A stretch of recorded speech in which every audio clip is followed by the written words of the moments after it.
So I think I'm taking off yours.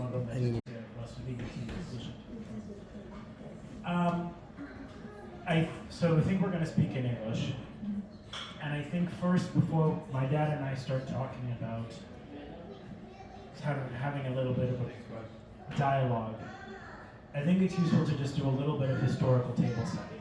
So, how many people in this room have been to Latvia? Some. Okay. For those of you who haven't, this is a republic, one of the three Baltic republics. Latvia, parts of it, the parts that the Dreyer family largely comes from, is part of what was called the Pale of Seven.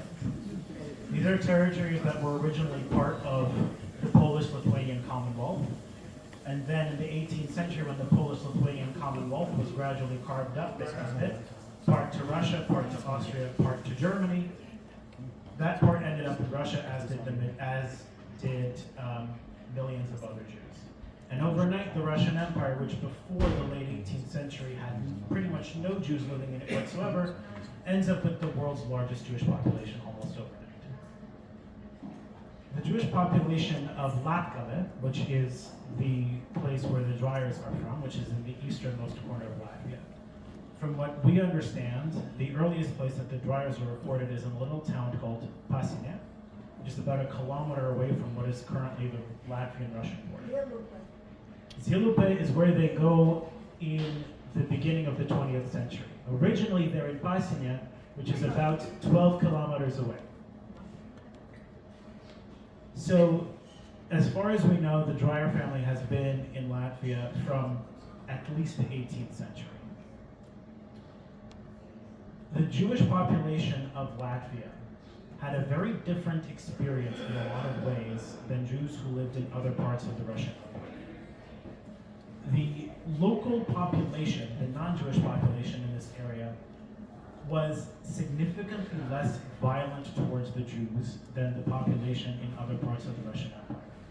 This part of the Russian Empire did not experience the massive, enormous anti-Jewish pogroms that you had in the late 19th century almost everywhere else in the Russian Empire. The most famous being the Great Kishinev pogrom of 1897.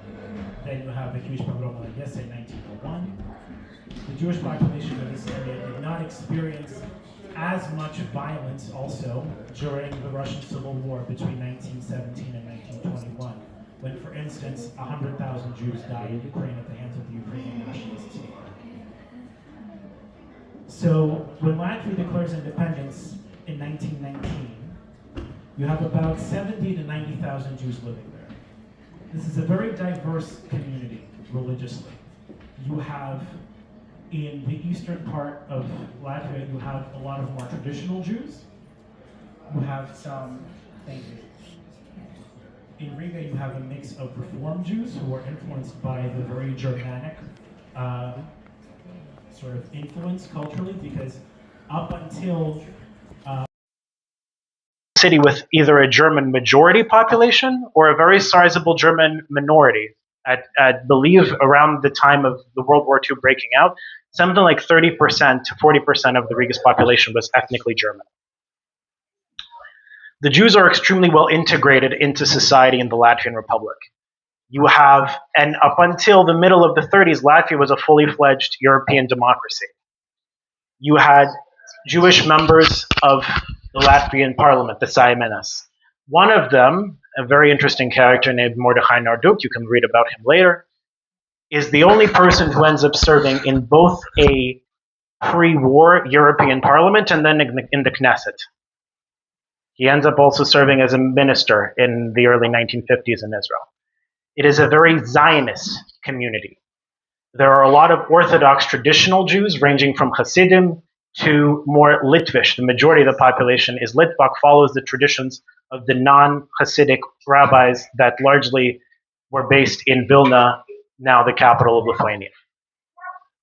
So this is a very large community. This is a prosperous community. This is a community that sends a lot of its best and the brightest to the land of Israel in the 20s and 30s. The Beitar movement is founded in Riga in the early 30s. My late grandfather, may he rest in peace, Leib is active in Beitar, which is the Zionist youth movement of the revisionist Zionist wing, the more right-wing wing. But you have Jewish Bundists. You have a very interesting, wealthy, developed community that has, up until 1940, total political, civil, economic rights. You have prominent editors of major newspapers in both the Latvian language and in Yiddish. You have some of the most prominent businessmen in the country, including Marina Moiseyevna's father, including in the town of Zilupe, the largest local entrepreneur, the town where the Dreyer family moves at the beginning of the 20th century when the Riga to Moscow railway is completed.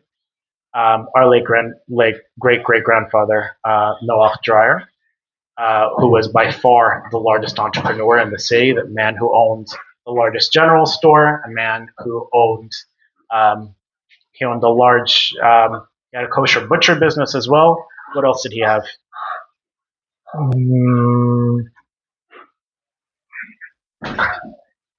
Anyway, there was a lot. The Chassiet's family at the time, their business was smaller, but they were active in the fur farming and the fur business, which was quite profitable. They were not as wealthy as the other side of the Dryers, but more on that later. So that's kind of the context in which we are operating in historically up to 1940, when Soviet power arrives in June of 1940. You have the end of the Latvian Republic, the end of Latvian independence. At that time, like I said, you had a largely religious community. You had a community that was well connected with the rest of the Jewish world, strong links to the rest of Europe, strong links to the land of Israel, relatives in America. There's a very famous family photograph, I think the oldest one we have, comes from the mid-1920s, when a bunch of relatives who had come to America before World War I come back and they sit for this huge family photo. And you can see everyone from other than other than Noach's father, right, Yisrael Eliyahu, everyone who is still dressed in more traditional Hasidish type garb, almost. Everyone else is in more modern wear. And they look really, really good, by the way. They had great taste. And so that's the context in which, the Soviets arrive in 1940. That's the end of Jewish cultural, religious, political, economic advancement in Latvia. And that's the beginning of a really, really dark age. Up until that point, and I cannot stress this enough, Jews lived in enormous comfort with relatively little anti-Semitism from their neighbors, with no state anti-Semitism from the pre-war Latvian government. And that's one of the fascinating things. Like, even if you go to Latvian traditional folklore, the Jew is not a negative figure. The negative figures in Latvian traditional folklore are always the German landlords or the Russian officer. The Jew is always kind of like this, peddler going around just trying to sell you things. He's not an enemy in the way that he is caricatured in traditional Slavic literature. And that's a really important distinction. You do not have sort of this backdrop of violent anti-Semitism, neither in ideology nor in belief. And I think that's really important to understand. Soviet power comes in 1940. Pretty much overnight, most of the community's wealth is nationalized. Synagogues are shut down. Organized religious life basically ceases to exist. Rabbis are kicked out of the kicked out of the country, or many start to go into exile. And the community starts to really go into a very dark and scary place. About 2 weeks before the outbreak of World War II and Operation Barbarossa, the Soviets stage a deportation of the most prominent figures from all three newly occupied Baltic republics, and from further south at the same time, an operation takes place in conquered areas of Romania, which are now part of the Republic of Moldova. From all of these places, they send all of the most prominent people in the country, all the former politicians, anyone who has links to capitalism, anyone who's suspected of being an opposition figure, anyone who had money back in the day, anyone who is considered an anti-Soviet element. All of those people are deported overnight to gulags, so to this system of state-run prisons that are overseen by the NKVD, the precursor to the KGB, the Soviet secret police. Among them was my father's grandfather, Noah Dreyer, Leib's father, my great-grandfather. So the community on the eve of World War II doesn't have any of its leaders with it. Because you have, out of this community of roughly, let's say, 70,000, 12,500 disappear overnight 2 weeks before the war. With them, again, pretty much all the rabbis, pretty much all the leaders of the communal organizations, pretty much all the largest businessmen, anyone who had significant influence within the community up until that time is gone.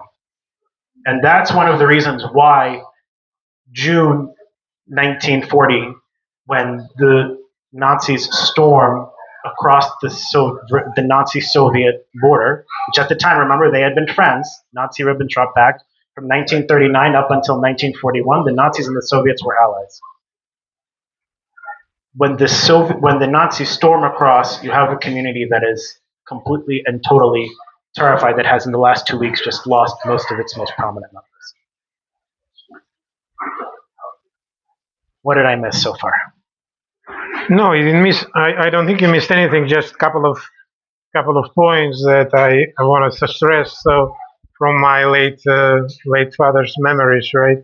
Going back to the day or in 1940 when Soviet army broke into army, Soviet tanks, and occupied Latvia. Yes, occupied Latvia. It was end of Latvian independence. My father at that time, he was studying in Riga at the Jewish high school, right? So, and he was renting a room with other students. He was renting a room, making bits and pieces. But anyway, so when Russians occupied, right, this poor tailor, he started crying. So my father asked him, "Why do you cry? You have nothing to lose. You're so poor. Why you are crying?" So he responded to him that whenever Russians come, whenever they come, the hunger comes with them. So that's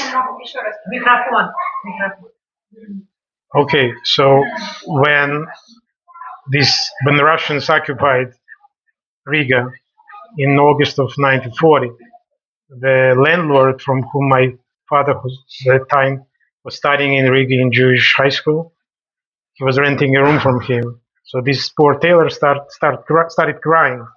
So my father asked him, why do you cry? You have nothing to lose. You're poor enough. You have nothing to lose. They're not gonna touch you. So he responded to him that you're young and you don't understand. But wherever and whenever Russians come in, they bring hunger with them. That's one thing. Another thing that so then you're right. In think it literally 2 weeks before Germany attacked Soviet Union, there was a big deportation, and unfortunately, our grandfather Diana, Jacob, and my grandfather, he was one of two people from Zilupe who was deported. He was deported, and again, my father, he was in Riga, and he couldn't even. It was sudden. No one knew about this deportation. It was sudden overnight. NKVD came and arrested him, and my father didn't see him, and he never saw him basically since whatever, since 1939.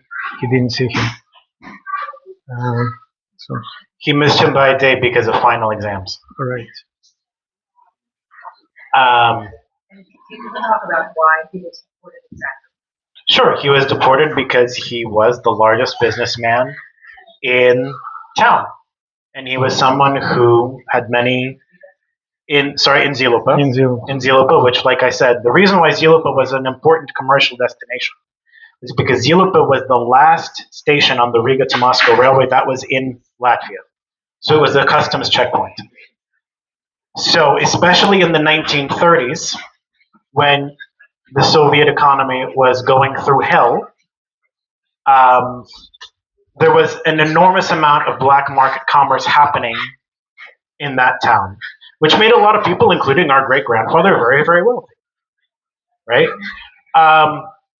So this was a commercially really important place. It was a strategically incredibly important place. And he was an extremely wealthy, well-connected man. Although he was someone with very clear capitalist sympathies, he had a ton of friends who were Bundists. He got along with them very well, despite the fact that he had a son in Beitar, right? To give you a sense, not only son was in Beitar. Jacob's mother, who is 2 years younger than him, was also in Beitar. Beitar was the youth movement of Zev Jabotinsky. Zev Jabotinsky was the right-wing Zionist, right? These were the non-socialist Zionists when almost everybody going to the land of Israel was the socialist Zionist, like David Ben Gurion and Golda Meir and all that. Jabotinsky was the main right-wing opposition to them. These were the non-socialist Zionists. So yes, he was. You have to realize, grandfather also talked about how in 1928 or 1929 he remembered when they got electricity in the house. This was at a time when the majority of rural America was nowhere near electrification, and they got electricity in the house. Grandfather, his younger brother Zeliak, Zeliak was older brother, not younger. Sorry, he was the one older brother. Sorry. He was born with some birth defects and some physical disabilities. So he was able to pay for him to have treatment in Switzerland done. So, like I said, these were not people who were living in Anatevka, cut off from the world and sitting around in barns with no running water and no electricity. These were people who were part of the world. These were free people who were engaged in commerce, engaged in religion. Our grandfather and our grandmother had Jewish educations. There was Jewish education provided to boys and girls. There were Jewish gymnasiums that existed for a long time. You know how many Jews were in? Yes. So around 1,100 people who lived there before the war, about a third of them were Jewish. How many of them were? We don't know that. And I have a question. It's your grandfather who was such a prominent businessman. He inherited or he was? He inherited. He inherited, but then he built. But he built on top of But it. I'm just wondering, what generation before him was it? That was the same store, or Yes, the same store. he just? He expanded it, yeah, but he expanded it. He grew it. He started with one business, but then, as Gary mentioned, he expanded it to. He started with general store. He inherited general store, but he added like 4 or 5 additional businesses to it. When did the Dryers leave? So this is the Dryers leave Ziluba in 1941, right? Leave, evacuate from, and this is where I think Yui can help me fill in some gaps from memory. So my grandfather comes home, as he would tell it. He came home from final exams about 2 weeks before the war started for summer vacation because he had 1 year of schooling left to do. He had missed some years of schooling, so even though at this point he was 19 years old, he was still finishing up high school, a junior in high school, because he had missed some years of schooling to work at the local store, or at his father's store to help out. So he comes home for summer vacation. He's staying with his mother and his siblings at their house.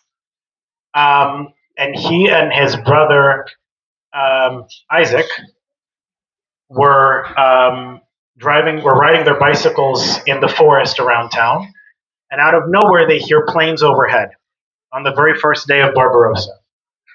And it turns out that they are bombing the train station in the city because it was a major depot. Like I said, because it was a bigger station because it was the last station in Riga. So you had a lot of infrastructure there for the customs agents, and the Soviets had turned that around into both civilian and military use. So the entire city of Zilupa at the time is pretty much made of wood. And because you have a fire that starts right away at the train station in the middle of town, very quickly have a massive fire that pretty much takes out the entire town. Very quickly, because they pack up whatever belongings they have, and they go to the house of their former employer who was living a few kilometers outside of town, where their house is still left standing, and he puts them up in their barn. And they are there, let's say the night, they arrive there, let's say June 22nd, June 23rd, 1941. And over time, more and more of the family ends up arriving there because they hear that's where the dryers are gathering. Delushka's mom ends up being sort of like the person running the place and ends up organizing logistics. You go here, you go there. And they're there for roughly about a week, from June 22nd, June 23rd, until the night of June 30th. On June 30th, as the Germans are advancing, and by that point the Germans have already taken Riga, they have taken all of Lithuania, and they're slowly coming up into the last bits of Latvia that are still under Soviet control. Until that point, the Soviet soldiers were still manning the border between pre-war Latvia, now the Soviet Republic of Latvia, the Soviet and Soviet Russia, and were not allowing anyone to cross the border. For reasons we still have no idea why. Despite the fact that you have thousands upon thousands of refugees trying to cross, they aren't allowing anyone to cross, and in fact they are shooting at anyone who tries to cross without permission. So the night of June 30th, after days of back and forth, finally the group makes the decision, because one of my grandfather's uncle, a man who was Uncle Borach, I don't know exactly where he was in the line, I don't know if you do. No. But there was this Uncle Borach who rides up in the middle of the day on June 30th and says to them, I have a wagon. You have no idea what is waiting for you when the Germans arrive. Let's go. And finally, the group, the dissenters who didn't want to go give up, they put the children and the elderly and the sick on the wagon, and everyone who is able-bodied walks. They crossed the border on the night between June 30th and July 1st. At that point, the Soviet border guards have deserted, so you can actually cross. They deserted after having shot a bunch of people and not allowed anyone through. Lord knows how many lives they destroyed with that. And so on July 1st, they cross into Russia, and I believe they walk to Velikiye Luki, something like 50 kilometers in. This is, I think, in Smolensk, in what is now the Smolensk region of Russia, the westernmost region of the Russian Federation. And there they end up on a train into the Soviet interior with bombs flying overhead. And Right. along the way, there's a lot of things that happened. They would always tell the story of how while the wagon was going, Ilyusha, may he rest in peace, was a young child, and he got lost at some point. He got lost. No, he got lost in Zilupe when their house burned down. Right at the beginning. Right at the beginning, yes. He got lost. They were looking for him. He was hiding somewhere in the cornfield. but yeah, he was Because scared. how old was he when this happened? He was born in 33, so He was 8 years old. He was a kid. He was terrified. Right. So I want to, ask you the question about Latvia was so good to Jews. They allowed to own land. Yep. They allowed to own. There were no restrictions on Jews legally in Latvia. The only discrimination that Jews had in the Republic of Latvia was it was very difficult to get a job as a civil servant in government. So there were very few Jews who were working in the various government departments. There were very few Jewish police officers, things like that. But to be a Jew going into university, no problem. To own land, no problem. To open a store, no problem. But the discrimination was not just against Jews for civil service; it was against all non-Latvians. So if you were a German, if you were Russian, if you were a Pole, you had the same difficulties as anybody else did. This was not anti-Semitic discrimination. This was just nationalist affirmative action. That was all the context for it. I'm just sorry. I apologize. I'm trying to pull up his interview to see if there's anything. Neighbor. Yeah. Yes. Yes. Great idea. What's the interview they done? Yeah. We can talk about lay and sequence, just lay out the land like the sequence. Just I think that's a better question for my father to talk about the. just the Sonia, everybody, my dad. Okay. Just what you know. Just What I next know. generation. Okay, so right. So my microphone. Okay. So my from my father's side, grandfather Neo, and he was married to his wife Pesha Rasi. May they both rest in peace. They had five children surviving. The older brother was Zelik, but he was born with, I think he was born with cerebral palsy, and as Gary mentioned, they tried to kill him. They went even to Switzerland, but again they couldn't, and he passed away unfortunately very young. So Zelik was the oldest one. Then was my father. Zelik was born in 1920. My father was born in 1922. Isaac was born in 1924. Jacob's mother, uh, uh, Sora Kraina, was born in 1926, and then your father, Israel Eliyahu, Edik as we call him, he was born in 1933. Again, my father and Isaac, they were, because Zelik, I don't know, I don't, he never spoke about it, but again, because he was always bedbound, and he couldn't walk. This was one of the reasons why they didn't basically why they were debating if they should stay or if they should leave Latvia when the war broke out, right? Because Zelik couldn't move, and they had uh, my grandmother. She was in late 70s probably at the time already.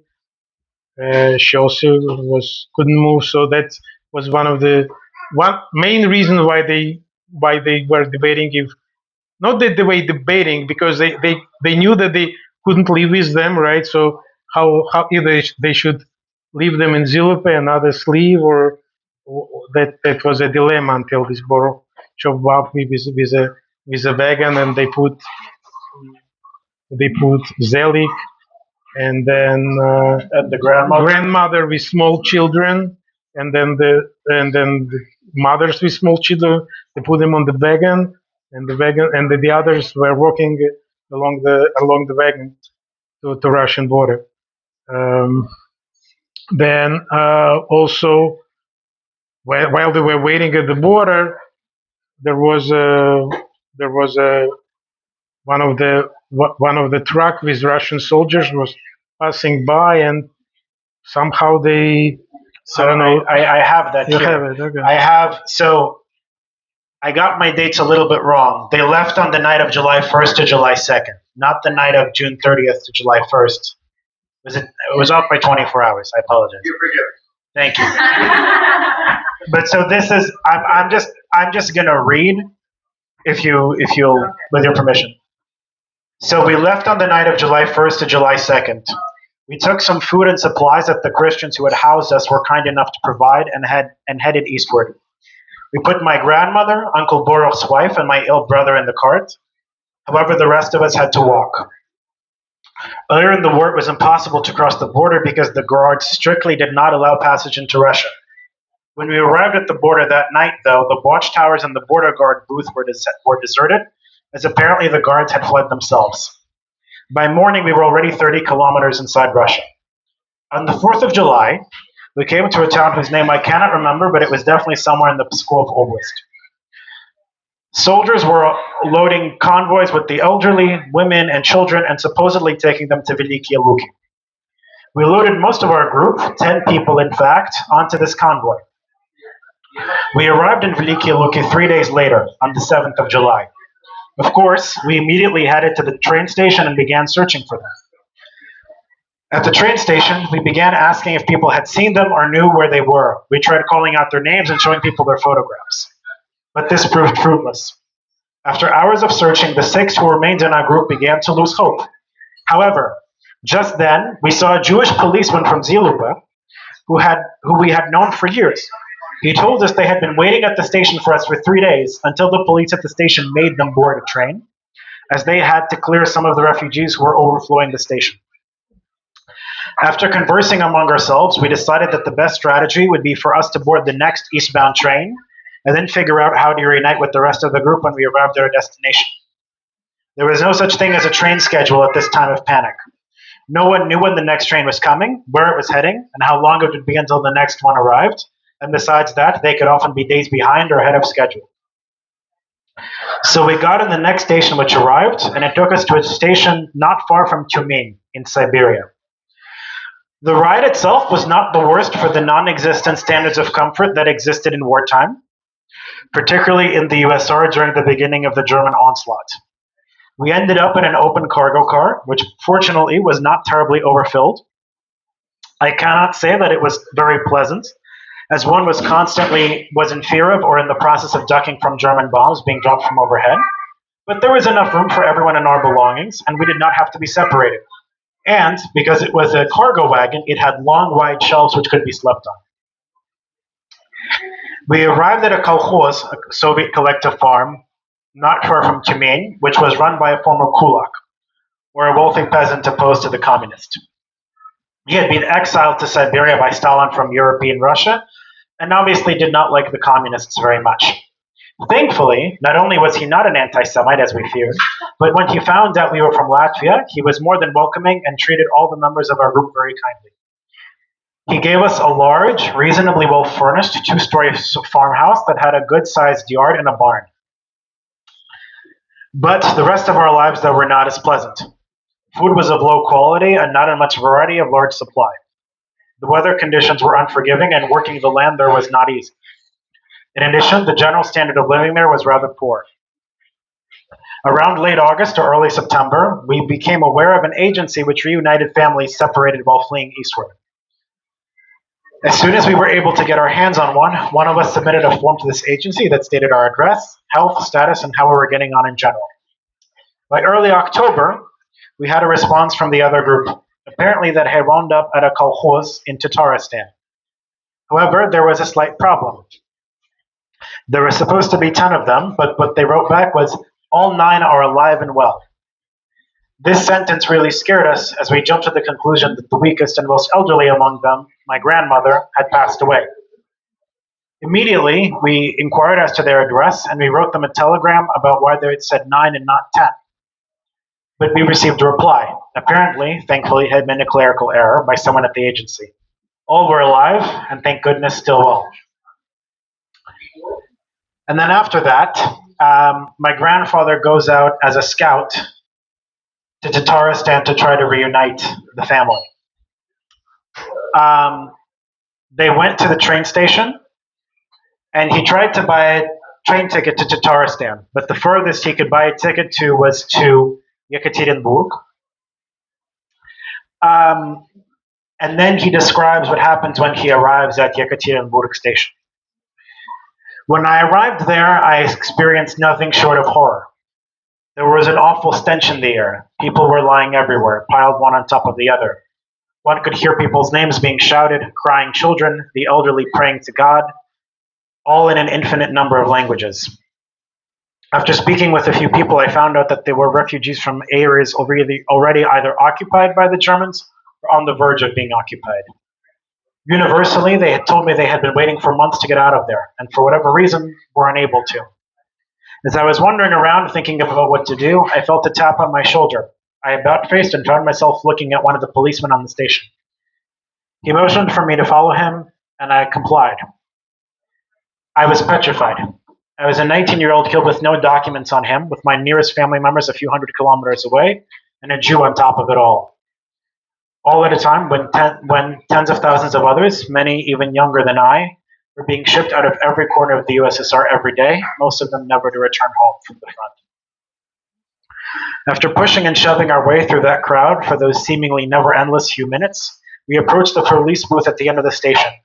As I approached, I could hear something incredibly dear and familiar, the sound of Yiddish. He opened the door and told me to sit down, and then he closed the door and went back to the platform. Surrounding me was a large group of 20 Polish Jews heading to Tashkent. I then realized that not only had the policeman most likely saved my life by mistaking me for one of these Polish Jews, they also helped me get to Tatarstan, as the line to Tashkent went through Chelyabinsk. From there I could get to another station that went directly to Tatarstan. After a few hours, the policeman came back to get us on a Tashkent-bound train that just arrived in another platform. My train with them was rather short, and thankfully without any problems. So that's at least part of the story. And that's Yeah, that's part of the story. So the fascinating is that the fact that his father was enemy of the state, right? He was deported, right? But the fact that my father was a son of the enemy of the state, uh, that fact helped him to that, like, for 3 years he wasn't drafted into the army. He was drafted only in 1943. 44, sorry, yes. That's not probably, most likely, main reason why he survived, because being born in 1922, I didn't check the statistics, but probably, I would say probably 80-90% of young men that were born in 1922 were perished during the World War, Second World War. Um, anyway, but although he was not in the regular army until 1944, doesn't mean that he was treated nicely. He still was, because again, he was enemy of the state. Him and his younger brother and younger sister, I believe, also they were in so-called labor camp. It is not as it is not what we know about the labor. It's not like Gulag, no, but it's a labor camp where they isolated. They have restrictions on where they can live, and they have to spend they had to spend hours, long shifts in the not in the field, but I think it's they were in this. They were collecting peat moss. Yes, peat moss was so. This was essentially national service, but a very harsh form of it. If you were not conscripted, you were put into, or not in, and not already in a forced labor camp in the Gulag. You had to, if you were able-bodied, man and woman, you were conscripted into something called the Army of Labor, which meant you were having to do something to contribute to the war effort. Whether that meant you were working at a factory, or in this case, they had to work collecting peat moss, which was the main energy source, the main fuel in the Soviet Union at the time. Yes, and his siblings. And it's very dangerous work because peat moss is extremely flammable. And his job, yes. And so his job was he was a fireman. So whenever you had these huge fires that broke out from the peat moss that was gathered, his job was to put out the fires. So it was very dangerous. It was very dangerous work. But then he gets drafted. Eventually, in 1944, late 1944, he goes through basic training, and he arrives on the front on May 8th, 1945. I think earlier than that, but okay, fine. Anyway, It was either May. He arrives in. He arrives on the front.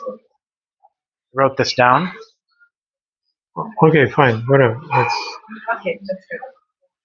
May 8th. He was supposed to enter combat May 1st. He arrives May 8th. So 24 hours. He saw 24 hours of action, Okay. Good. mostly dealing with surrendering German soldiers in Courland, which is near Riga in Latvia. Yeah, but that's his story. But there are, fortunately, his cousins. One of them was, two of them were drafted. Also, Leib, who's his cousin, is my brother, my mother's brother, older brother. He was drafted in 1941, and he was killed in it. Well, he was missing officially. He was missing in action, so they never found him. He I think it was in 1942 or 1940. Okay, so anyway, that's his story. Then Isaac Sasha, he was drafted, I think in 1942, and he served in army. From his memories, what I remember, what he told me, he was serving in army He was a scout. in He was a scout. He was a scout, right? He was. What's fascinating that Soviet Union they had this they had the military units organized like not in national fashion, that there were Lithuanian division, there was Latvian division, there were Ukrainians, Belarusian division. So there was a Latvian division. So who was fighting in this Latvian division? Most of these were Jews, and especially in the scout division, there were only Jews. You can imagine reason why Jews were in scout division, because they were sure that they wouldn't give up, they wouldn't surrender to Germans.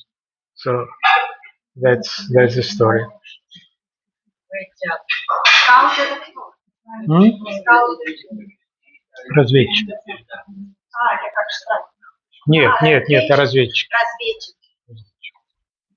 Great job. Great job. Thank you. But I have a question, guys. That story is available. We can send it around. Yeah, there is a story.